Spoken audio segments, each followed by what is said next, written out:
Qué maravilla ver así el teatro. Jolín. Nos encanta que haya gente a la que le interese lo que hacemos. Boa tarde a todos. Benvidos ao Teatro Principal da Estrada. Antes de nada, gracias por asistir a esta charla divulgativa con la que hoy clausuramos la 12ª edición del Festival Panic. Me dicen que me venga a la luz. Bueno, el Festival Panic es una iniciativa de las Concellerías de Cultura y Sanidad, que a su vez tiene dos ramas. Tiene una rama divulgativa, tiene una rama lúdica, a la que seguramente han ido muchos de vuestros hijos cuando hacemos esos maratones nocturnos de toda la noche viendo películas de terror, o cuando hacemos los concursos de fotografía, de curtas, o hacemos incluso excursiones a veces, ¿no? Pero también hay una rama divulgativa. En esa rama nos gusta entrevistar a escritores como Manel Loureiro, a profesionales del audiovisual, tanto de Galicia a nivel galego como español, y también nos gusta tener a profesionales de la medicina, como es el caso. ¿Es la muerte de nuestro cuerpo el final de todo? ¿Somos algo más que materia? La charla de este sábado intentará, a la luz de las últimas investigaciones científicas, arrojar luz sobre un dilema tan apasionante y tan trascendental para la existencia humana. Nos acompañan tres investigadores que desde diferentes métodos tratan de abordar esta cuestión. Voy a pasar a presentároslos. Luján Comas es licenciada en Medicina y Cirugía por la Universidad de Navarra. Trabajó en Barcelona durante 32 años en el Hospital Valdebrón, especialista en anestesia y reanimación y más concretamente en la anestesia en cirugía cardíaca. Luján también fue parte del equipo pionero de trasplante de pulmón en España. Es presidenta de la Fundación ICLOVI, empresa sin ánimo de lucro cuyo objetivo es mejorar el mundo en el que vivimos y su logo, ciencia, conciencia y compromiso. La Fundación tiene tres objetivos: divulgar el conocimiento a través de cursos, llevar a cabo el proyecto Luz, que investiga sobre la conciencia durante el paro cardíaco registrado en hospitales, y fomentar acciones de impacto social. Luján también es escritora del libro Existe la muerte, ciencia, vida y trascendencia, junto a Angie Carmelo, que es un libro que ya lleva 14 ediciones. Es además directora y presentadora del canal de YouTube Somos Alma y da cursos, conferencias y entrevistas en prensa para ayudar a cambiar patrones que nos lleven a tener una vida más plena, más consciente y más feliz. Y además hoy tenemos una primicia mundial y es que Luján va a publicar, va a estrenar un nuevo libro. Así que Luján, explícanos tú.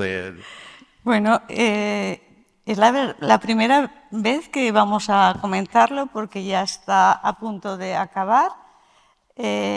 Vamos a presentar un libro con el doctor Xavier Melo, que es fundador de ICLOVI, que sabéis que fundó ICLOVI por una experiencia cercana a la muerte, y va a ser un libro de impacto que se va a llamar Vida más allá de la vida. No desvelamos el contenido, pero va sobre eso, vida después de la vida, ¿no? Más allá de la vida. Y lo publicaremos con Editorial Cairós y que todo lo que se gane con este libro va a ir destinado a la Fundación, a la investigación que estamos haciendo de la conciencia en los hospitales. Y nos encantaría poderlo inaugurar aquí y que estuvieseis todos vosotros felices de presentaros el libro como primicia. Sí, señora. Gracias, Pedro.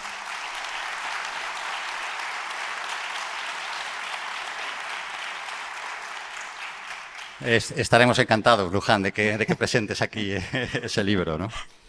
María Garrido y Garrido es licenciada en Psicología por la Universidad de Santiago de Compostela, con especialidades en Psicología Social y Psicología Sanitaria. También tiene un máster en Dirección de Recursos Humanos, es osteópata y terapeuta craneosacral, además de contar con cursos de posgrado en Terapia Visceral Biodinámica y Osteopatía Visceral y Craneosacral. María también ejerce de terapeuta onírica. Es fundadora y formadora del Instituto para la Práctica y la Investigación de la Consciencia en el Centro Terapéutico Albeitaría. Sí, señor.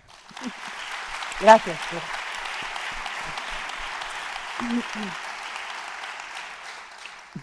como las grandes estrellas desde Valencia, nos llega Enrique Monzó. Enrique Monzó es ingeniero técnico de telecomunicaciones en la Universidad Politécnica de Valencia y su día a día transcurre entre ordenadores, tecnología y electrónica. Es un apasionado de la fotografía y el cine. Enrique es también investigador de los sueños y científico del arte onírico. Forma parte del grupo de investigación Orégano, donde un grupo internacional de científicos de distintos campos intentan comprender la realidad desde un punto de vista alejado del paradigma materialista actual, tendiendo puentes hacia la espiritualidad. También está llevando a cabo con la Fundación Meta Hospice una investigación en la que se puede observar cómo el momento de la muerte tiene una correlación observable sobre la realidad física y que se muestra en dispositivos generadores de números aleatorios.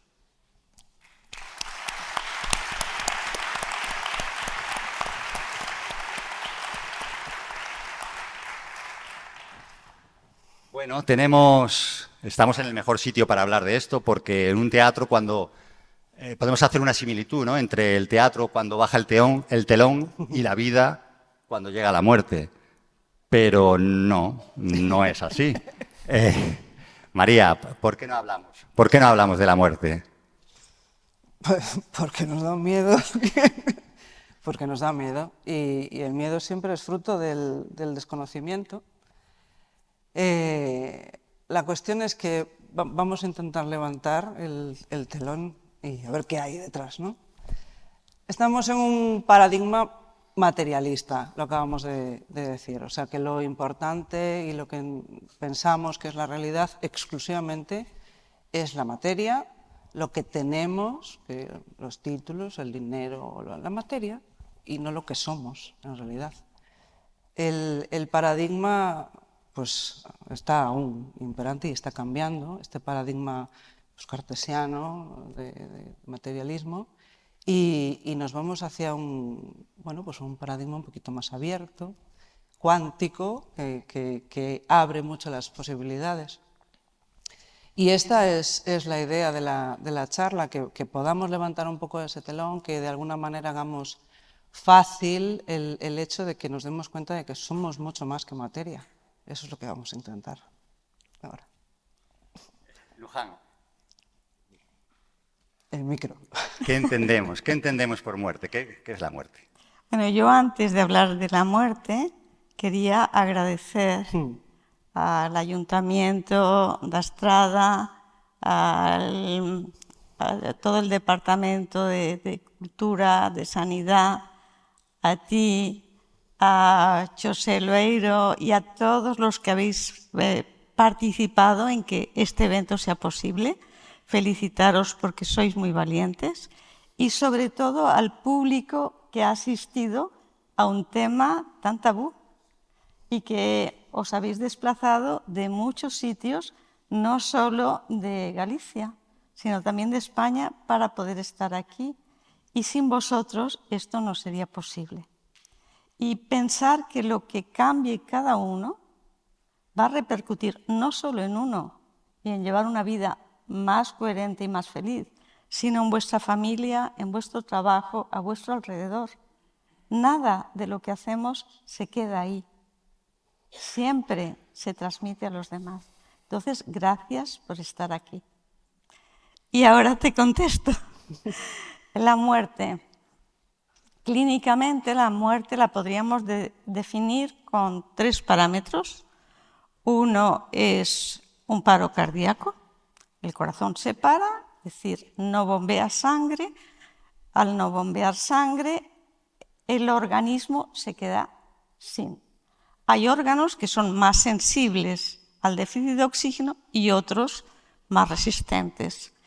El cerebro es especialmente sensible y a los 10-15 segundos de no recibir sangre, porque el corazón está parado y no hay presión arterial ni frecuencia cardíaca, ese cerebro deja de hacer la función a la que hemos dicho que tenía, que es producir la conciencia, y cae en inconsciencia. Por tanto, está inconsciente. Y el segundo punto es la respiración espontánea. cesa la respiración espontánea y si queremos que la persona se salve, hay que asistirle la ventilación, o manual o mecánica. Y el tercer punto es el déficit de reflejos medulares. Son reflejos básicos, como puede ser de dolor o puede ser la pupila con respecto a la luz. No responde. Esos serían los 3 parámetros. Entonces, una persona que está en esas condiciones requiere unas maniobras de reanimación lo más rápidas posibles para que no haya déficit. Por muy rápidas que sean, pasan 2, 3, 5 minutos. ¿Qué pasa con ese cerebro en esos minutos? Pues que a veces nos hemos encontrado, y sobre todo en la investigación, que hay pacientes que te dicen que en ese paro, en ese espacio de 2 minutos, han tenido una experiencia más plena que en toda su vida cuando eran conscientes. Claro, esto llama mucho la atención, pero es que estamos hablando de personas que lo tienen en un hospital. Tienen un paro, no es por la calle, no es en su casa, es en un hospital, donde está un electro, donde muchas veces hay un electroencefalograma. O sea, sí ha habido un paro, sí ha habido una reanimación. Podemos, ¿Qué por pasa? tanto, asegurar que hay gente que ha vuelto de la muerte. Claro, es que es muy gracioso porque mucha gente dice, no, es que si hubiese algo más allá, habría venido alguien aquí para contarlo. ¿Y cuánta gente lo ha contado? En todos los países, en todas las épocas, de todas las culturas, independiente del sexo, de la edad, de la religión. Está establecido, hay un cómputo de ítems, según la escala de Grayson, que se tienen en todas las personas. No es una alucinación. Una alucinación no quieren volver a hablar de ella. De la experiencia, si les escuchas, sí. Perdona, un ítem que es un punto en... Un parámetro es un punto. Hay determinados puntos que están establecidos en una escala y si tienen esos puntos se considera que ha tenido una experiencia cercana a la muerte, que está mal dicha la palabra, pero ya se ha quedado establecida porque la hizo el doctor Raymond Moody cuando escribió su libro en 1975 y ya le puso ese nombre. Pero actualmente los médicos te están diciendo que se podría llamar experiencia de muerte real. Hay una muerte real, simplemente que la reanimas, pero hay una muerte real.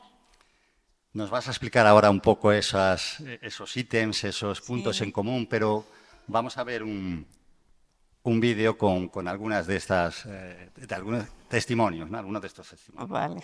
Y entonces pues noto que estoy enfrente de mi cuerpo. Claro, yo en un principio me asusté porque yo veía mi cuerpo inerte en la cama y yo estaba afuera, justo enfrente.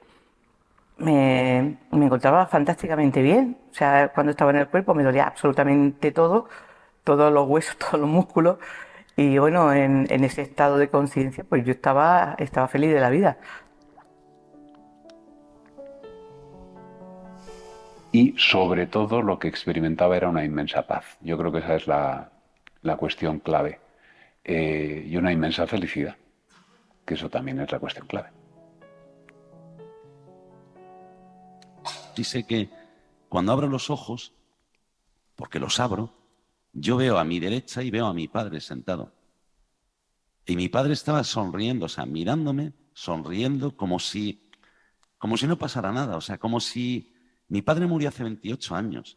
Pues la sensación que yo tenía al verlo y él, y la sensación que me daba su mirada era de, acabamos de estar ahora hace 5 minutos comiendo en la mesa y tan tranquilos, ¿no? Entonces yo lo que sí que vi, porque era como eso sí que era como una cuesta, o sea, era como muy profundo, muy lejos, vamos, se veía. Entonces era como si fuera una cuesta y en el fondo sí que se veía una luz que es indescriptible, una luz maravillosa, que yo sí que llegué como me iba hacia la luz. Y lo curioso que era, mientras yo me estaba yendo hacia la luz, yo estaba viendo lo que estaba pasando en la habitación. Con una sensación de amor que no se puede trasladar. O sea, luego de la sensación de lucidez, la sensación de amor total. No te puedes imaginar. Yo quiero a mis hijos como cualquier padre o cualquier madre por encima de tu vida, ¿no? Es muy fácil decir esto. Pero no tiene nada que ver. No es un amor que podamos... que el ser humano pueda entender.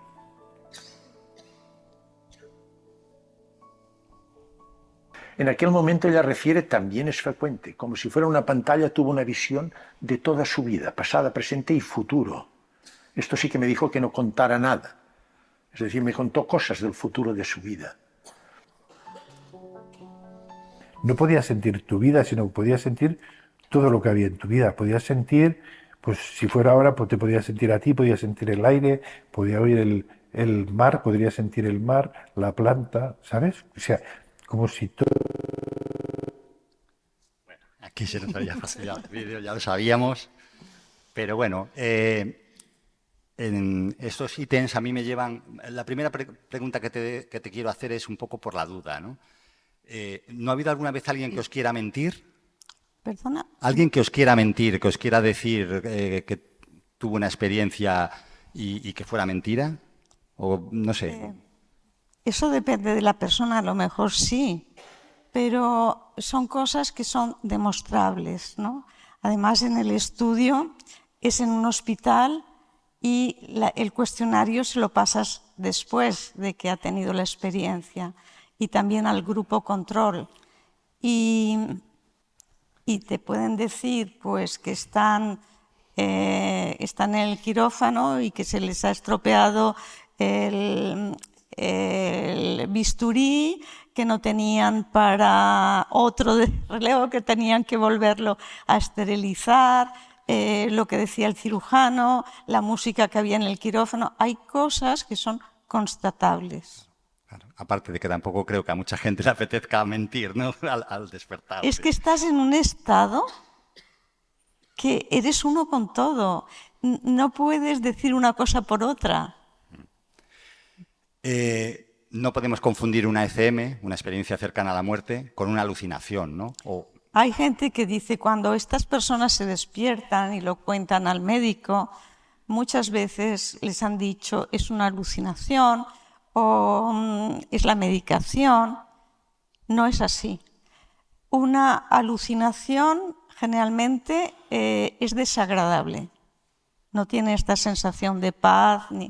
Es desagradable, no hay un patrón, no están esos ítems. No hay un patrón y no les cambia la vida. Pero aparte de todo, lo más importante es que no puede existir una alucinación con un cerebro que no está funcionando. Esto es total. No. Y ves que la gente, distintas culturas, distintas épocas, distintas religiones, va contando una serie de cosas. No todo el mundo tiene todos estos ítems, pero sí que están dentro de un orden, todos.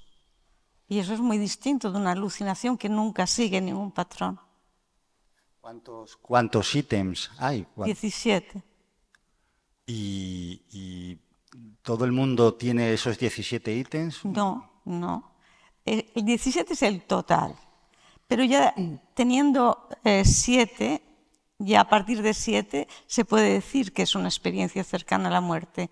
Aunque nosotros hemos visto que teniendo 1 o 2 en un hospital, o sea, con un paro, les cambia la vida.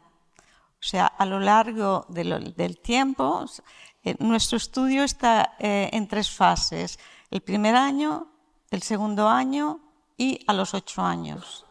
Y ves cómo en esos 8 años les cambia la vida. A veces no te explican la ECM en la primera fase, la cuentan en la segunda, cuando la han podido asimilar un poquito.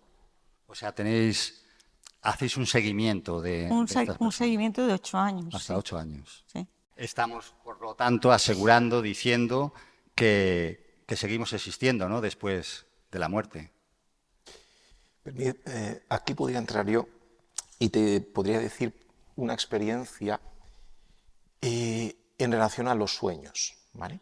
Y que da a entender un poco esta permanencia después de la muerte física. Una muy buena amiga mía, su padre pues falleció hace 1 año y medio o algo así. Ella estaba bastante unida a él y claro, fue un golpe fuerte, muy fuerte. Y me decía, oye, dice, pues cada día con él, viéndolo en el trabajo juntos y tal, de repente nada, ¿no? Es muy duro. Y como pues día a día me iba diciendo, y era muy duro, bastante herida, bastante dolida, un duelo muy, muy duro. Al mes y pico me dice, oye, he de contarte algo, pero ven a casa porque esto de contártelo cara a cara, ¿vale? ¿Bien? Y llego allí y me dice, mira, Enrique, ayer tuve un sueño realmente espectacular. Pues cuéntame. Y dice, en el sueño estoy en casa, en el pasillo, y mi padre está allí de pie. Pero papá, si estás muerto, dice, y ya lo sé. Dice, pero quería venir a verte a ti, a tus hijos y a tu madre. A ti puedo llegar, como puedes ver, a tus hijos puedo llegar, a tu madre no, porque está con mucha pena. Dice que ella se lanza sobre él, dice, lo sentí, lo toqué perfectamente. Era increíble, era hiperreal, más real que la realidad esta, ¿no? Fuimos aquí, fuimos allá, vimos la empresa, nos fuimos al apartamento, a la playa, me contó y yo dije, ostras, esto... Todo esto dentro de un sueño. Y dije, exacto, y dije, oye, ¿esto es una escena o son varias? Dice, no, es una escena. ¿La recuerdas perfecto? Dice, sí. Y le digo, ¿de cuánto tiempo me estás hablando de la experiencia? Pues te diría que de 6 a 8 horas. Y le pregunté, vale, esto ya es la parte científica mía. A ver, ¿este sueño fue cuándo? Dice, pues si me acosté a las 12, sería hacia la 1:30. Oye, encajaba con el primer ciclo de sueño, con la fase REM de ese ciclo, que suele ser de 5 a 10 minutos, y tiene una experiencia de horas. Bueno, pues nada, me lo contaba esto con lágrimas, y le dije, bueno, ¿y qué? Dice, estoy como aliviada. Dice, ya no siento el dolor tan fuerte, ¿no? Dice, pero espérate.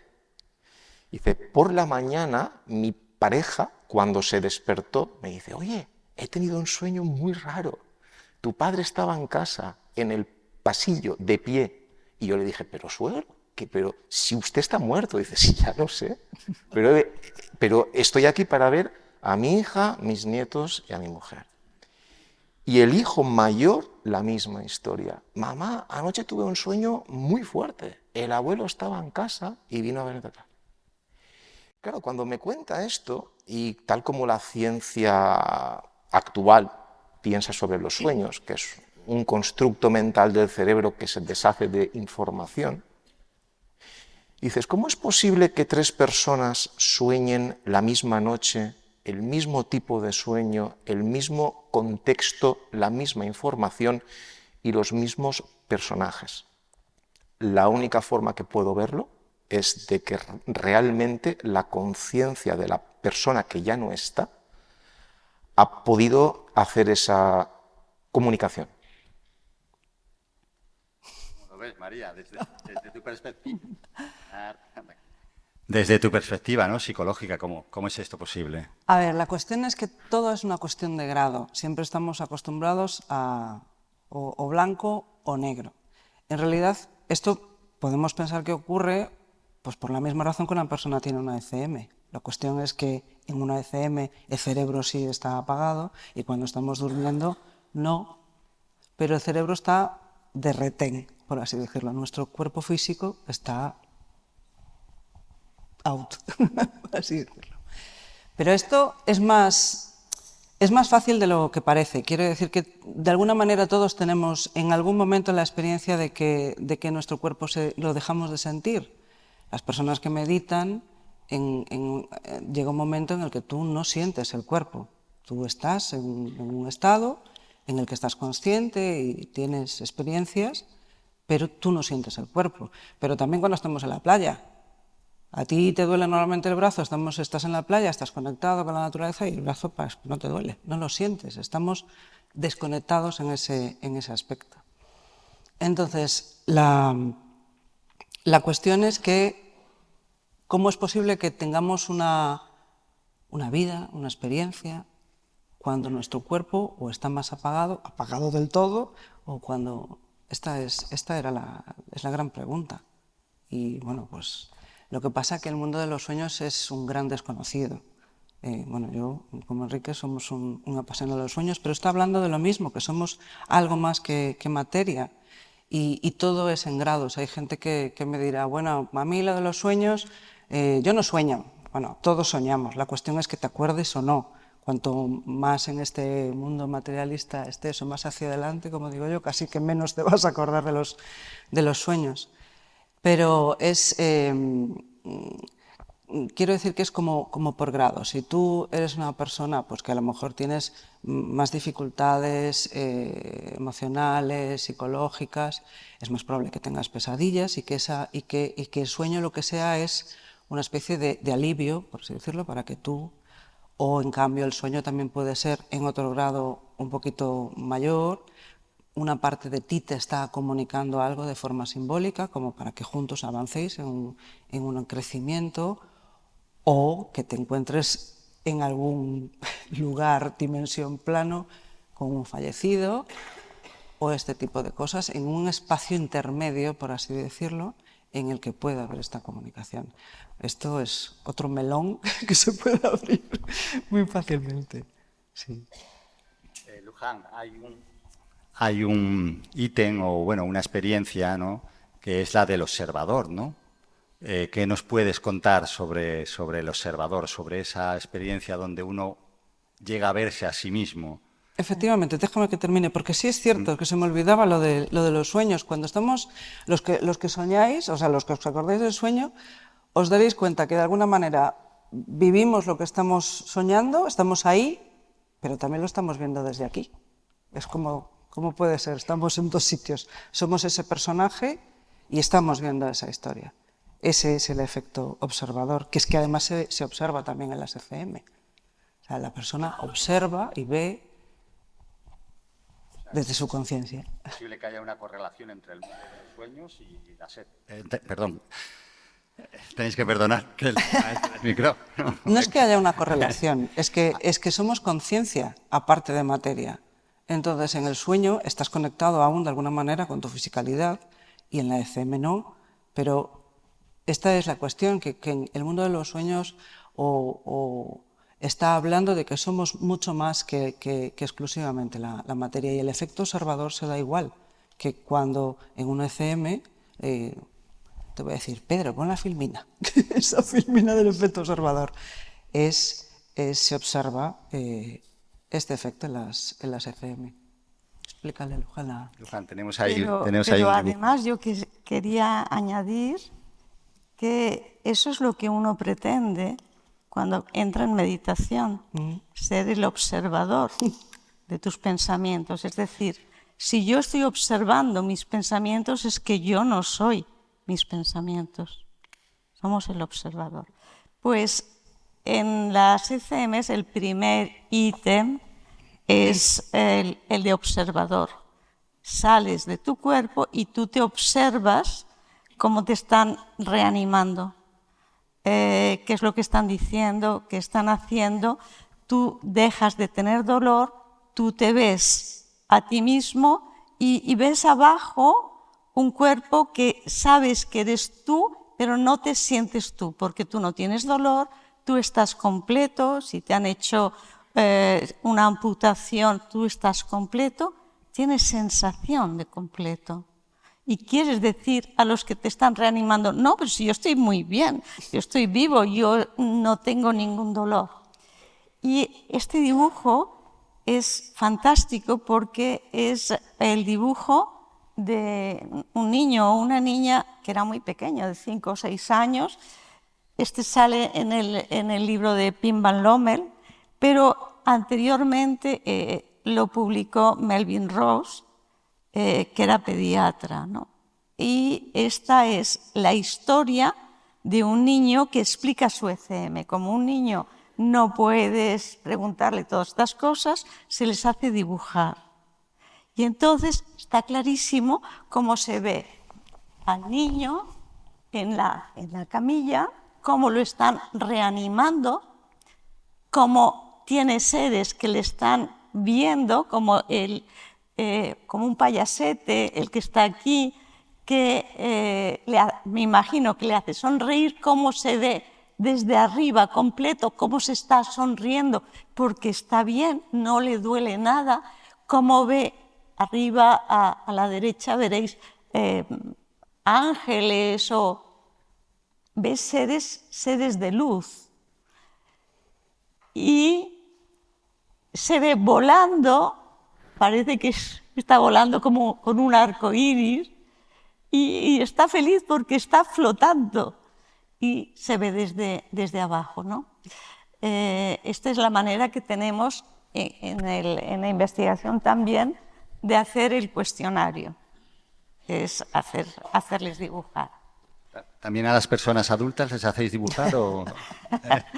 a los niños hasta 6, 7 años les hacemos dibujar. Sí. ¿Qué es eso de que somos energía? Es que no somos materia. La materia es lo que se queda aquí y es lo que se muere. La materia es caduca. La energía da vida a ese cuerpo y es la diferencia de un cuerpo vivo y un cuerpo muerto, ¿no? Y la energía sabemos que ni se crea ni se destruye, se transforma, o sea, va a otro nivel, a otro plano. Pero yo diría que además esa energía es luz. Nosotros somos seres de luz, auténticamente somos seres de luz. Un biólogo ruso, Alexander Gurevich, descubrió que se emite luz, que todo emite luz. Él puso unas raicillas de una cebolla junto a un tallo de cebolla y sin tocarse empezó a haber mitosis, que es una división celular, en el tallo de la cebolla. Y era la primera vez que se había dicho que la luz interviene en la división celular. Eso fue muy importante. Este hombre murió en la primera mitad del siglo XX y era además el inductor de los campos morfogenéticos que luego ha seguido hasta la actualidad Rupert Sheldrake, ¿no? Pero él descubrió que lo que las raicillas de cebolla emiten es luz dentro del rango ultravioleta. ¿Y cómo descubrió que era de la ultravioleta? Porque ponías una planta y ponías 2 plantas separadas por un vidrio. Y a una pues la machacaban, después le ponían un virus y la otra se mantenía intacta. Si en vez del vidrio fuera cristal de cuarzo, lo que haces en esta planta pasa a la otra. Y la otra se enfermaba sin tener dijéramos, el bicho, sin tener el virus, sin tener la bacteria, sin tener el que le han quemado. Le pasa la información y enferma sin la causa. Entonces vieron que era luz ultravioleta. Y después Fritz Albert Popp, que estudió muchísimo la luz, descubrió que las células emiten biofotones y crean un campo coherente porque esa luz tiene la característica del láser, es una luz coherente y da información de todo el organismo. O sea que ya no solo nos comunicamos por la electricidad, por el magnetismo o por la bioquímica, sino que nos informamos de todo nuestro organismo en la distancia, en el campo. Y luego más tarde el profesor Korotkov hizo una máquina, la GDV, en la que podías ver esto, pero en un ordenador. María y Enrique nos van a hablar ahora de estas máquinas, de estas mediciones, pero no quiero que se me pase una pregunta. Me llamó mucho la atención algo que leí sobre las ECMs, y es que, por lo visto, muchas de las personas que han tenido ECMs y regresan, bueno, más bien dos cosas. Una, muchos no querían regresar. Ninguno quiere regresar. Ninguno quiere regresar. No.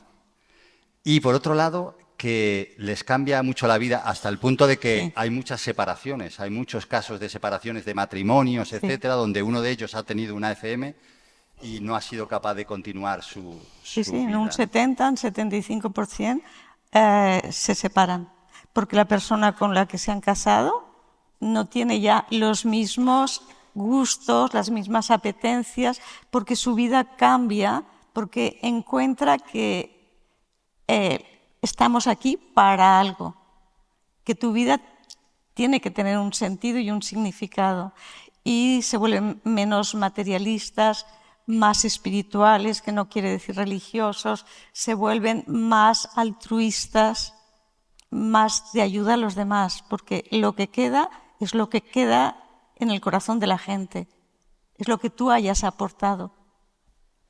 Y eso es. Por eso existen las separaciones, porque la gente cambia. Por eso el estudio nuestro de Fundación ICLOBI es durante 8 años para ver los cambios. Y hay cambios o sí o sí. ¿Y hay algún cambio más que te haya llamado la atención?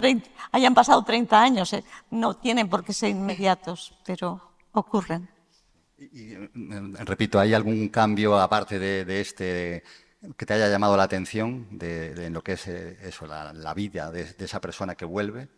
Pues generalmente la gente cambia de pareja, cambia de trabajo y hace algo en lo que se sienta realizado, en lo que pueda aportar a los demás.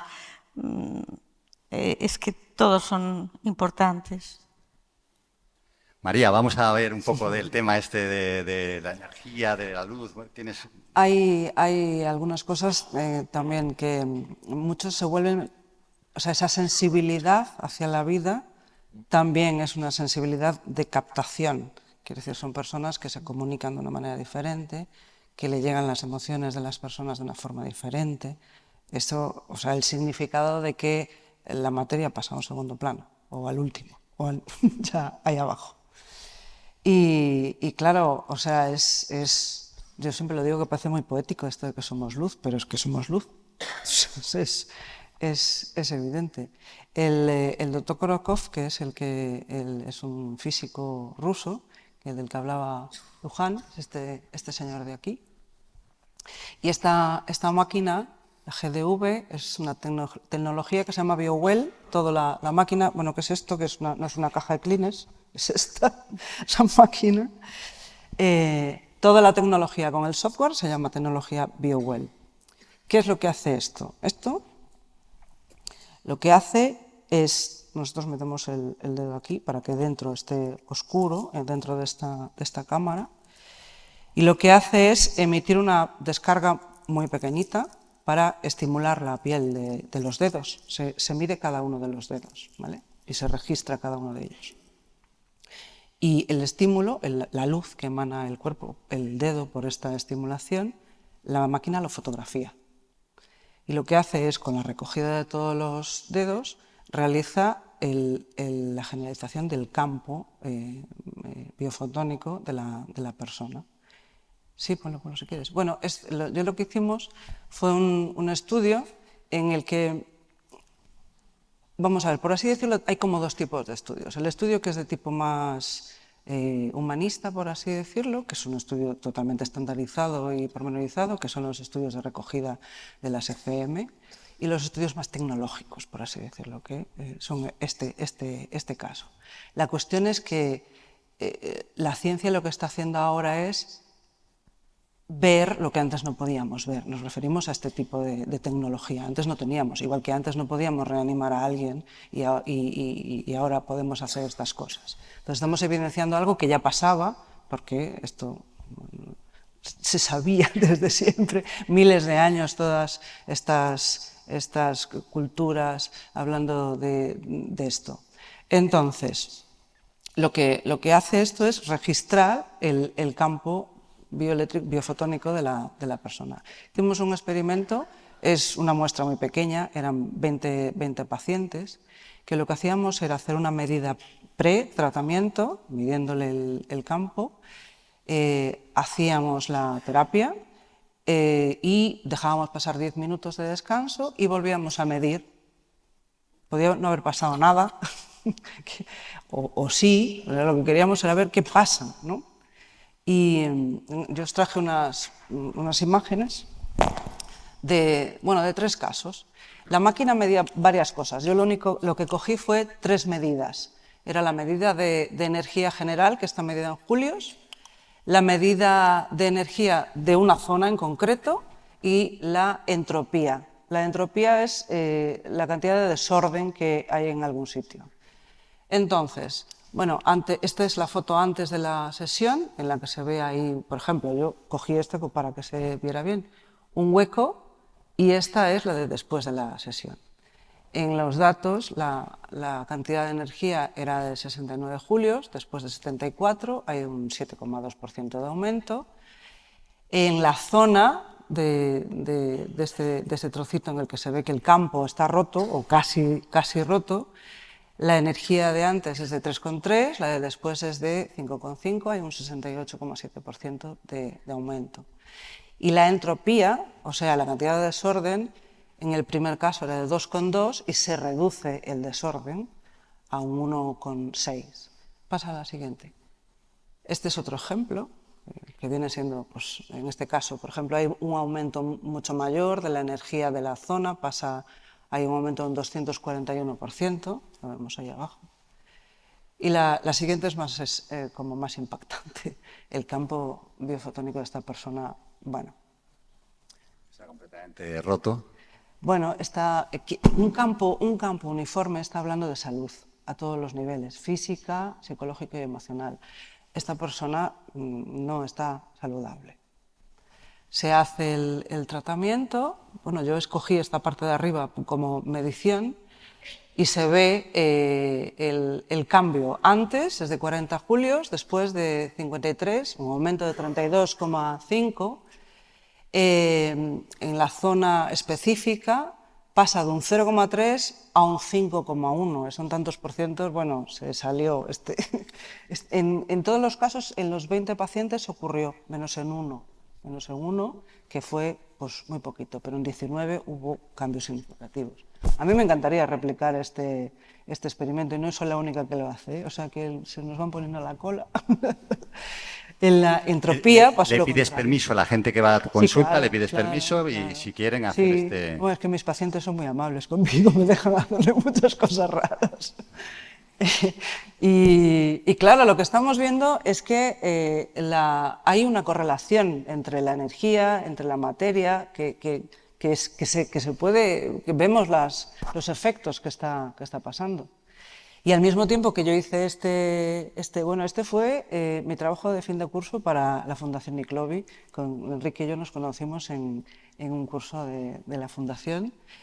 Y Enrique al mismo tiempo hizo otro experimento mientras yo estaba, con los pacientes en la consulta. Pero bueno, esto que Enrique explica. Esto me toca a mí. Sí, dale. Bueno, esto que veis aquí es lo que se llama un generador de números aleatorios. Me interesó esto porque hubo un estudio que se hizo desde el 98 hasta el 2015 que se llama Proyecto de Conciencia Global.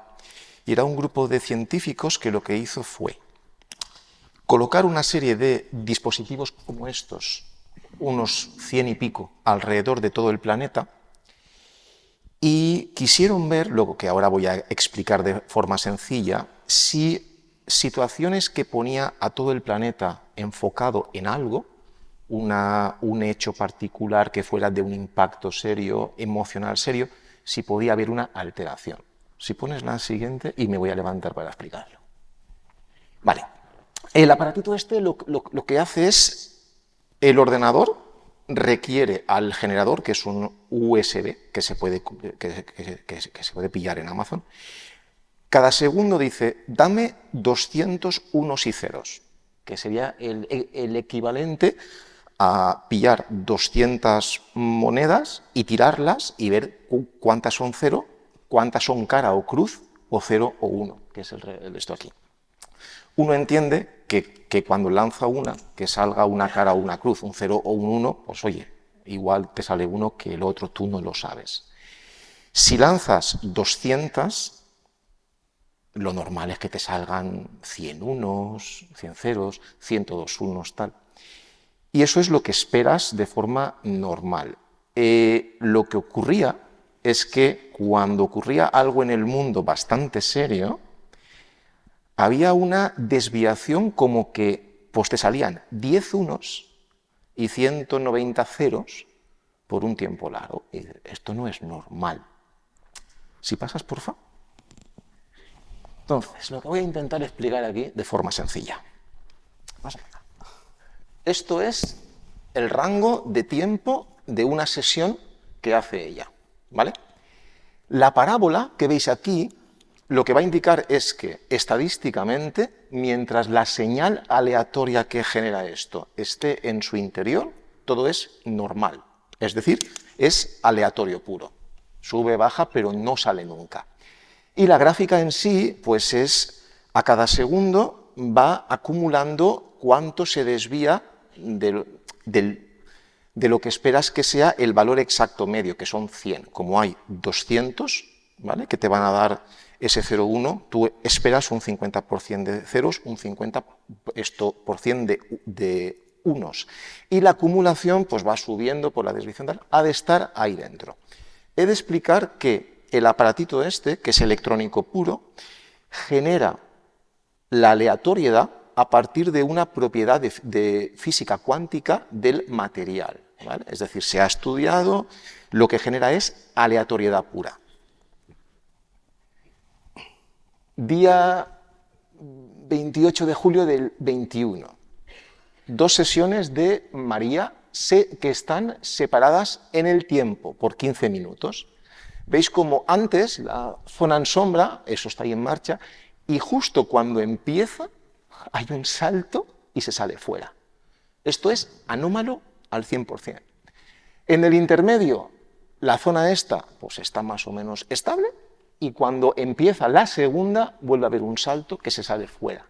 Enrique, un momentín, para centrarnos, tú no estás midiendo a la persona, estás midiendo el espacio que hay alrededor. El aparatito está allí. Fluctuaciones extrañas que ocurren alrededor de una persona. Lo que nos planteamos es, puede ser que cuando hace una sesión haya un efecto más allá de y que se registre de una forma u otra, y nuestra sorpresa fue que sí. Al igual que en el proyecto de conciencia global había esto cuando se producía el 11S, la muerte de Lady Di, hay unos cambios asombrosos, en este caso se da.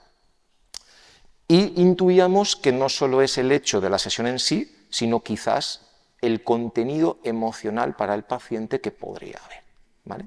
Si pasas a la siguiente, es otra sesión, ¿vale? Podéis ver, antes había, ¿vale?, lo que fuese, pero en la sesión en sí, fijaos, el pico que sale totalmente fuera.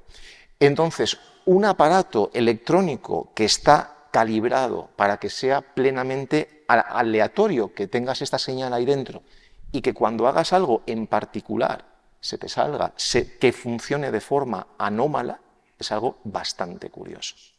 Está medido por dos aparatos. Por este, en relación al paciente, Exacto. y por el generador de números aleatorios en relación al campo que estaba ocurriendo. ¿Qué estaba ocurriendo? Entonces, una vez que haces esto, decidís llevarlo a los hospitales también. Esto ocurrió luego. Desde hace 1 año y pico, a través de la Fundación MetaHospice, iniciamos un estudio con un grupo de investigadores internacional. Hay médicos, físicos, ingenieros, astrofísicos, biólogos, expertos en caos, bla, bla, bla.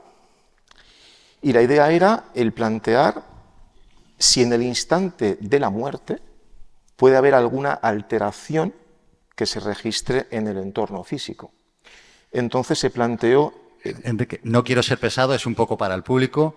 Tú no mides a la persona, mides el espacio que hay. No mido, simplemente esto tiene un funcionamiento y se busca una correlación. Es decir, no se busca incluso la causa-efecto, sino ocurre algo que podamos relacionar. Y se planteó el hecho de la muerte en sí o incluso el estado emocional de las personas que están involucradas como familia, como médicos, en el instante este. Entonces, se colocó un aparato, si pasas, creo que hay una versión actual, Y nada, cuando el paciente ya entra en fase terminal, se le pregunta a la familia si quiere participar en el estudio y cuando dan el consentimiento, pues se pone la caja cerca, ni se conecta al paciente ni nada, y se observa. Y las observaciones son que efectivamente cuando llega el instante, más o menos el instante de la muerte, hay una alteración totalmente anómala, totalmente. Pero incluso más que eso. Si pasas 2 fotos. Sí, es la caja tal cual. Aquí, vuelvo a levantarme. No os asustéis que esto no es... Lo voy a simplificar. Son muchas rayas, pero no. La parte superior, lo que es la gráfica verde, ¿vale?, tendría que ser bajo. Y lo que implicaría es que todo está funcionando como se espera, que no hay nada anómalo. Si hay alguna alteración de un pico, es una anomalía en la generación, en la estadística, ¿vale? Esto es algo distinto a lo anterior. Pues como veis, justamente en el instante de la muerte hay una anomalía brutal. Brutal. Hay otra que está por aquí, pero es más flojilla, no se sabe qué es. ¿Vale? Aquí no estamos intentando demostrar o no demostrar, es simplemente se observa esto. ¿Qué es esto? No lo sabemos aún. Se abren un montón de preguntas. ¿Vale? Si pasas a la siguiente, porfa. En este hay otro instante curioso. Aquí está en la primera gráfica el momento de la muerte. Anomalía por todo, vamos, a lo muy grande. Y para nuestra sorpresa, cuando llega el cura para la extrema unción, en la segunda gráfica hay una alteración totalmente anómala. Luján, que nos contaba... Tiene Luján una certeza, además, sobre este punto, ¿no? Sí, yo lo he experimentado en el quirófano durante muchos años. Es decir, cuando estábamos en cirugía cardíaca y el enfermo no salía, entrábamos en bomba una y otra vez, no había manera de que ni anestesia, ni cirugía, ni la circulación extracorpórea pudiera hacer nada por el enfermo. Ya íbamos a dejar el enfermo, pues llamábamos al cura. En esa época había curas todavía en los hospitales, porque en Vallebrón quitaron la capilla. No sé, sinceramente, aquí en los hospitales de Galicia. No ¿Sí? sé aquí, ¿Están? pero en esa época... Sí. Los curas... No vamos a entrar en ningún tema religioso. Esto es un tema científico, es experimental. Pero esto a un cura le viene de maravilla, ¿no? Saber que cuando él entró... Algo pasó. Una alteración. Ellos no se enteraban. El cura hacía lo que tenía que hacer y se iba. Pero el paciente salía. O sea, cuando no teníamos ninguna salida, llamábamos al cura. Y en un porcentaje, yo te diría del 90%, altísimo, el paciente se recuperaba y salía de bomba y se iba a intensivos o a coronarias. Pero esto tiene Milagro, mucho sentido. milagro. No, tiene mucho Pero- sentido con nuestra... Nosotros vivimos de nuestros valores, de nuestras ideas, de nuestras creencias. Y si es importante para ti, es importante para ti. Pero aquí, en teoría, el paciente no se enteraba. Bueno, Aquí- el físico del Aquí paciente. no se enteraba, pero de todas maneras, esto ya no nos dejaron hacerlo más. Lo habíamos hecho durante muchos años. No nos dejaron porque se requería que el paciente estuviera despierto y diese el consentimiento. Si ya el paciente estaba dormido o estaba en coma, ya no se podía hacer. Pues bueno, nos quitaron Enrique. esa oportunidad.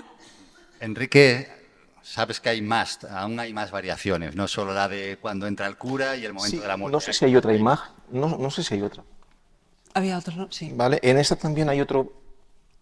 Exacto. Se ve quizás en la azul, está en el momento de la firma del consentimiento. Y una vez más, en la verde, porque cada una de las imágenes es un caso distinto, es cuando llega el cura. O sea, hay situaciones bastante curiosas y lo que da a entender esto, porque una vez más no demuestra nada, simplemente hay un hecho bastante obvio y es que hay una alteración de lo que es el espacio físico o en el espacio físico que se produce por lo que es la muerte en sí o lo que son las emociones intensas a nivel de familia o tal, ¿vale? Y hay una sorpresa más, que esto ya, la física cuántica al menos permite tener una base sobre la que asentarlo, ¿no? Pero o sea, una vez se establece el experimento, una vez se produce el vínculo psicológico entre los experimentadores, los médicos, la familia, el paciente quizás de forma inconsciente, el registro sigue funcionando, aunque te lleves la caja a 6.000 kilómetros. Sigue funcionando y funciona perfectamente. De hecho, hay un caso de una muerte a 4.000 kilómetros y el pico es exacto. No acabo de entender esto, por favor. Explica. Simplemente comentar que hay algo más que simplemente una conexión física, ¿vale?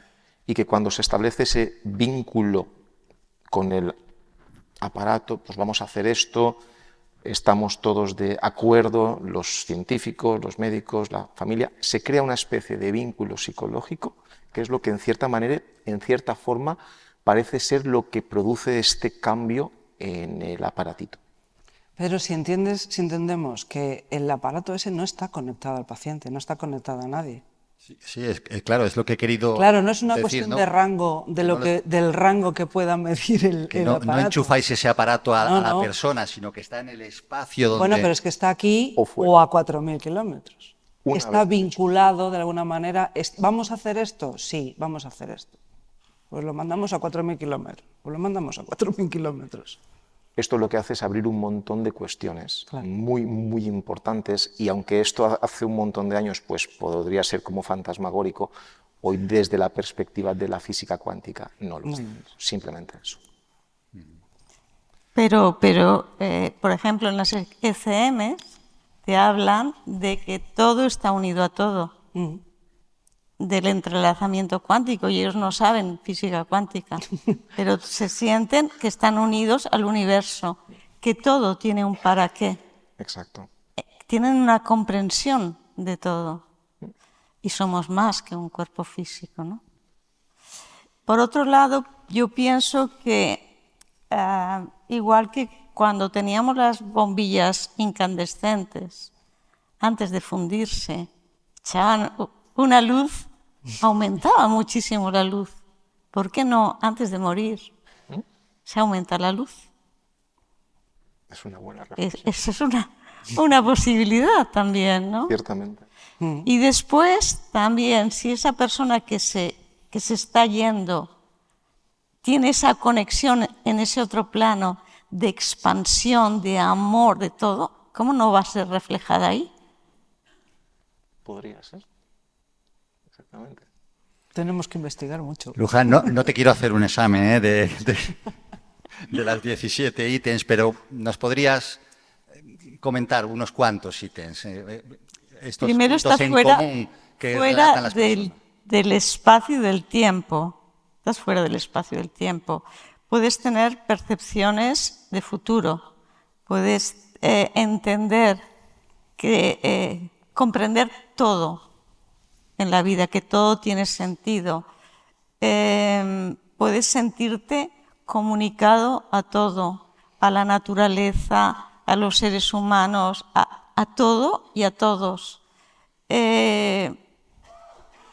Puedes tener esa alegría, ese amor, esa paz tan impresionante. Puedes estar envuelto en una luz. Puedes ver a familiares fallecidos. Puedes ver seres religiosos, figuras religiosas. Puedes desplazarte a la máxima celeridad. Tu pensamiento está acelerado. Te comunicas a través de telepatía. Bueno, llega un momento en que hay un límite, una barrera, y tienes que volver. Pero en general es las sensaciones que vive, la paz, el amor, que no hay palabras, un entendimiento de que todo tiene sentido y que estamos unidos a todo y a todo. Pueden ver cosas de futuro, pueden establecer conexión con seres de luz y con familiares, pueden ver a personas que están fallecidas y no saben que están fallecidos, pueden pensar, se desplazan tan rápido como su pensamiento, pueden ver cosas no de donde están, sino pueden estar a kilómetros de distancia porque han pensado en ello. Y sienten como si vuelven a casa, si que están acogidos, que nadie les juzga y que no quieren volver. Y luego entienden que tienen que volver y vuelven. Poco forzados, pero bueno. Hay una cosa en relación a las visiones de seres de luz o seres religiosos. En las ECMs están estudiadas en todo el mundo, todas las religiones, de todas las culturas. Me imagino que cuando dijiste lo de los seres religiosos, seríamos los cristianos. Imagino que las religiones verán sus seres religiosos. Mahoma. Claro, la Cada cuestión uno es dependiendo que de su religión. cuando nosotros desencarnamos, que es como se llama, nosotros, como antes dije, todo es gradual siempre. Entonces, es lentamente. Nosotros desencarnamos con nuestro ego, con nuestra mente, con las ideas que aún tenemos, con todo. Y claro, si yo soy religiosa o he sido criada así, en determinada religión, podría ser que yo percibiese un símbolo que a mí me evocase paz y espiritualidad. En mi caso sería, pues imagínate, ¿no?, en donde fui educada. A una persona que está en otra religión o alguien que no es religioso y que para él la paz es una luz, la cuestión es que estamos hablando a un nivel simbólico y que es el entendimiento, la mente, el ego de la persona que desencarna lo entiende, lo sabe, es algo que se sensa, ¿sabes? Es una experiencia. Entonces, claro, hay gente que dice, no, claro, pero si ve a Jesús, bueno, para el que es importante. Habrá otros que vean pues, a Mahoma, a Buda, o una luz, o una paloma, o cualquier cosa que te evoque ese amor. Bueno, tengo ahora la pregunta idiota del coloquio, o no sé. Tengo la sensación, cuando nos estéis hablando de todo esto, esto es un poco trampa, no hemos hablado nada. Bueno, no sé, tengo la sensación cuando leemos, vemos documentales o os escuchamos, de que estáis hablando desde el punto de vista de la bondad, de que somos buenos, de que todo el mundo es bueno. Pero hay asesinos que supongo que habrán tenido ECMs. Sí. Y hay estudios de cómo es la ECM de un asesino, de una persona que está en el corredor de la muerte, de alguien malvado. Sí, sí, claro que hay estudios. Hay un estudio científico en una prisión de máxima seguridad en Estados Unidos. Siempre me olvido del nombre. Es una ciudad africana. Massachusetts, seguro. Pero fue la primera prisión que se puso unos cuidados paliativos, porque, claro, eran castigos que eran de por vida. El 85% de las personas morían allá.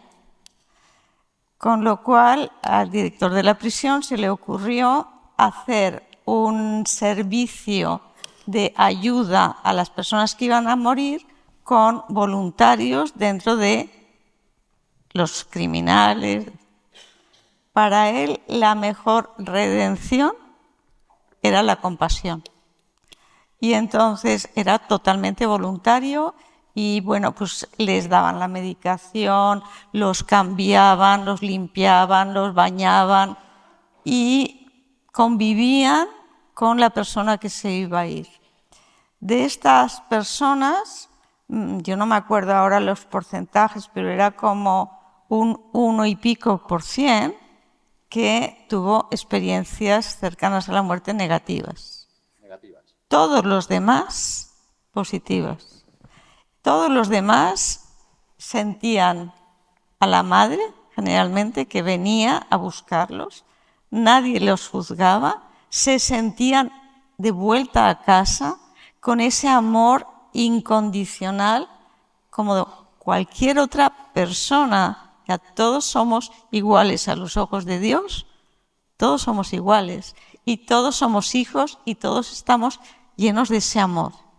Llámese Dios en una religión, si quieres, universo, vida, campo cuántico, conciencia uno, lo que tú quieras. Pero todos estaban llenos de una enorme paz cuando se iban. Todos los que habían vivido estas cosas, ¿no? Porque está otro fenómeno perimuerte, son las visitas de los familiares. Y eso ocurre, y no lo podemos negar, y no es la medicación, y ocurre en todos los sitios. Pues viene la madre, igual que está en el nacimiento, está en el momento de la muerte, si ha fallecido, ¿no? En un porcentaje muy alto. Y no, todo el mundo, o sea, es ignorancia todo lo que ocurre de, entre comillas, negativo, malo, es ignorancia porque ese alma no es consciente. Y luego cuando tú tienes revisión de vida, cuando tienes la ECM, te das cuenta del dolor que has causado a la otra persona. Lo vives no solo desde tu punto de vista, sino desde al que le has hecho el mal. Y hay gente que quiere volver para reparar el dolor que ha causado sin saberlo. Bueno, tengo aquí una frase, a ver si eres capaz de... Bueno, seguro que nos lo vas a explicar. No es el cerebro quien crea la conciencia, sino la conciencia la que crea el cerebro. Bueno, yo ahí no pondría que la conciencia cree el cerebro. Bueno, la conciencia lo crea todo. El físico, todo, si lo vemos bajo ese punto de vista, sí. Pero es que nosotros vivimos en la concepción materialista de que el cerebro es productor de la conciencia. Entonces, no es así. En todos los estudios que estamos haciendo, al menos pone un gran interrogante a ese concepto. Ya lo tendríamos que desechar. Y sí que la conciencia utiliza el cerebro. Es como una televisión como cualquier aparato que es capaz de captar unas ondas y las codifica y da imagen, sonido, lo que sea. Pues si esa televisión o ese aparato de radio no funciona, no quiere decir que no existan las ondas. Si lo arreglas o existe otro aparato nuevo, te das cuenta que sigue emitiendo, porque las ondas están ahí y siempre han estado ahí. Y en cierto modo esto se puede explicar con esta fotografía. Creo que a mí me ha dejado impactado, sinceramente, cuando lo contaste. Esto es impresionante. A la izquierda veis un cerebro vacío. Es líquido. Toda la zona negra es líquido. Es líquido. No hay cerebro. En la derecha es un cerebro normal. Bueno, pues para que veamos que ese cerebro no es el productor de la conciencia, qué mejor que este ejemplo, que es de un universitario en una universidad inglesa que era un experto en matemáticas y tenía un alto coeficiente intelectual, 140. Y tenía dolores de cabeza y fue a un amigo de él que era médico, pero era profesor también en la universidad, a ver qué le pasaba en la cabeza, que tenía esos dolores. Y cuando le hace el TAC, se da cuenta de esto. ¿Cómo es posible que pueda ocurrir, ¿no? Que puedas ser un alto coeficiente intelectual? Hay que repetir el escáner. No funciona, es que no funciona. Bueno, pues se está estudiando. No tenemos soluciones para todo. Lo que está claro es que el cerebro es una interfaz de esa conciencia conciencia superior, supraconciencia, lo que quieras llamarle, y la conciencia individual.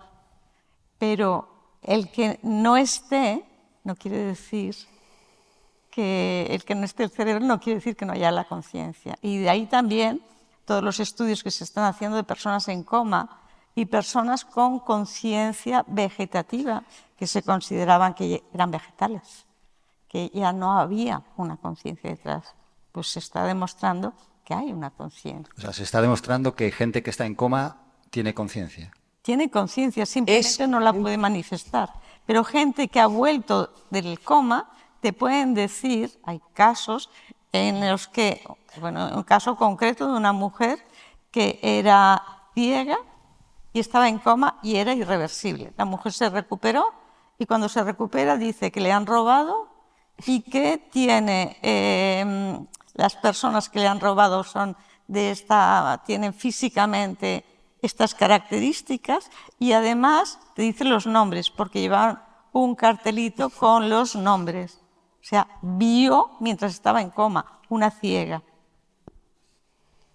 La policía fue y realmente encontraron lo que le habían robado donde ella decía que estaba. O sea, no solo las vio, sino que vio dónde guardaban lo que habían robado. Y eso es constatable. Entonces, no tenemos explicación para eso, al menos desde el punto de vista materialista. Claro, hay una correlación. A mí una vez una paciente me decía, pero ¿cómo es posible que una persona que tiene una ECM, que su cerebro no funciona, vea? Claro, es que visto así, o oiga. Claro, es que realmente los sentidos físicos son un correlato de nuestros sentidos a otro nivel. Hay un correlato entre la energía y la materia. Y la otra también es lo siguiente. Por ciertos casos que conozco personales de gente que estuvo en coma, por gente que conozco que tuvo una ECM, y en mi caso particular con la experiencia con los sueños, me planteo muy seriamente el primer día que tuve un sueño en el que fui consciente dentro del sueño de estar en un sueño, aquello me dejó perplejo, porque estás en un sueño y es real o más real que la realidad, y puedes interactuar con el sueño. Tus sentidos son incluso más agudos que en la realidad. Y si no despertaras, se convertiría en tu realidad, la experimentarías de esa forma. Me ha ocurrido que estás en un sueño y te despiertas y dices, era un sueño, bueno, pues me voy al lavabo tal, y yo no tengo una toalla de color rojo, es otro sueño, y te despiertas, anda, y sigues, y te vas a la cocina y yo no tengo un taburete verde, estás en un sueño. O sea, si no te das cuenta, tu cerebro está percibiendo algo que es totalmente válido. Y en la ECM igual. O sea, en la ECM la gente que lo experimenta es una realidad totalmente válida. Entonces, cuando ya te despiertas y vuelves, te planteas, ¿qué es esto? ¿Esto es real? ¿O también es quizás una plasmación común de nuestras conciencias? Lo dejo ahí. Tienes un blog donde hablas de tus sueños. Aprovecha. Aventuras oníricas de Enrique. No, simplemente cuando inicié este camino de introspección y me puse muy en serio con el tema de los sueños, pues me planteé hacer un estudio científico. A ver, intentar estudiar cuáles son las fases del sueño, entrar en un sueño lúcido. Claro, lo que ocurre es que hice un blog, aventurasoníricas.com, y el tema está en que me voy percatando de que la realidad del sueño es tan válida como es la realidad física, en cierto modo. De hecho, los budistas tibetanos, ya hace miles de años, especificaron que el periodo después de la muerte, los sueños y la vida vendrían a ser una especie de experiencia de una naturaleza similar, pero de distinto grado, como decía ella. Y nada, en ello estoy, y es muy, muy fascinante porque además entiendo ahora que los sueños es una plasmación de tu estado interior y son tu mejor psicólogo, sin ninguna duda. Pero me quedo sin trabajo. Yo tendría que decir que en los tibetanos, para ellos, existen dos hilos, el hilo de vida y el hilo de conciencia. Estás hablando de la teoría de hilos de los tibetanos, quizás. Sí, sí. Entonces, el hilo de vida se ancla en el corazón, el hilo de conciencia en la pineal. Y cuando dormimos, cuando estamos en una anestesia general, cuando estamos en coma, cuando soñamos, ese hilo de conciencia se desengancha. Pero seguimos vivos, Correcto. Pero se desengancha. Y en la muerte se desenganchan los dos. Ahí sí que no hay vuelta atrás. Bueno, si estáis interesados en profundizar, está el blog de Enrique, Aventuras Oníricas, por si os apetece buscar en los buscadores. Hay un canal de YouTube donde están casi todas las conferencias, etcétera, de Luján, se llama Somos Alma. Y en la fundación también, en la propia fundación, porque ahí verán la investigación y verán los cursos donde estuvieron ellos. Donde colgaremos también esta charla, ¿no? Que claro. Nos la están filmando, Lucas Terceiro. Bueno, tenemos que ir acabando. A mí se me ha pasado como un suspiro. A mí me gustaría... Hemos visto hemos visto casos extraños, hemos visto ítems. Me gustaría acabar con que nos lanzarais, ¿no? Un mensaje de esperanza, quizá, no sé. Bueno, yo decir que nosotros no venimos a demostrar nada, y lo que venimos es a exponer lo que vimos, y que hay mucho más que investigar. A mí me gustaría dar las gracias porque, bueno, la primera persona que inició esta charla para que pasara, yo tengo que decir que es una persona muy valiente, porque esto es un tema que se pisan muchos callos y en su pueblo, y entonces pues yo tengo que darte las gracias, Óscar, por ser muy valiente y lanzar esto. Y claro, después todos los que se unieron, pues Lucía, Lueiro, tú, todo, cómo os involucrasteis en esto, ¿no? Y bueno, a ellos, ¿qué le voy a decir? O sea, para mí, personalmente, profesionalmente, es un lujo. Yo no sé cómo agradeceros que hayáis venido hasta aquí, desde vuestra casa, a compartir con nosotros. Pero lo más importante sois vosotros. Si no hay gente que quiera escuchar esto, bueno, nosotros podemos hablar, pero no hay nadie que nos escuche. Si de alguna manera ha hecho que podamos ver pues, esto de otra forma, pues gracias.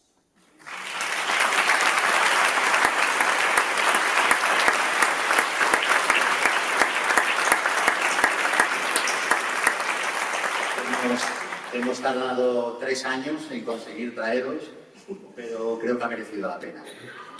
Bueno, imagino que a algunos apetecerá haceros alguna pregunta, etcétera. Bueno, queréis quedaros por aquí. No vamos a dejar preguntas. Sé que es un tema controvertido, sé que muchos de vosotros os gustaría preguntar, pero llevamos casi hora y media aquí y es un tema que siempre lleva a que habléis de casos personales y propios y quizá no es el momento adecuado ahora para hacerlo.